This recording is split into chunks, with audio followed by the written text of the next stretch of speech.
Damiana Pinto and her son look at the city they can't afford to live in. Pinto and her husband both work, but earn the minimum salary, combined less than $800 a month. The only answer was, with hundreds of other working-class families, to move into this cramped, abandoned building in the center of Sao Paulo. It was taken over by a social movement demanding more affordable housing. Our family income is very low, and the banks will not approve a loan for a home with minimum salaries. I have tried, but we were denied. The building is one of dozens in the center of the city occupied by families with no other options. But Brazil is also living through a housing boom, powered by cheap credit, growing wealth, and lots of speculation. Nowhere is it more acute than in Sao Paulo, South America's wealthiest and most expensive city, where new apartment building projects like this one are popping up everywhere. Here, a tiny two-bedroom in a middle-class neighborhood can sell for nearly $300,000. 75% of the units were snapped up during the first few weeks before construction even began.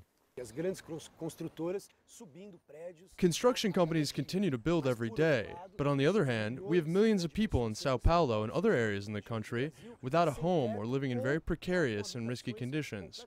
And we're seeing all the protests here recently because the inequality has reached a level where the government needs to react. The city of Sao Paulo is planning 55,000 affordable housing units in the next 4 years, but there are nearly 1 million people in the city still living in precarious conditions.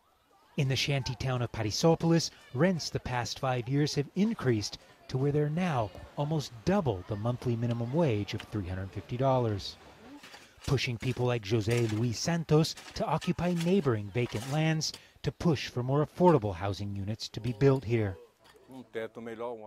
We are fighting for a better house, a better life and standard of living, and a house for my kids, my 5 grandkids, all of whom need a dignified place to live like any other Brazilian citizen. Brazil is still very much a country of deep social inequalities, where some of the country's poorest people have to occupy this land in shacks such as this just to guarantee a roof over their head. But just on the other side of this wall, there's a street where homes are valued for more than $1 million.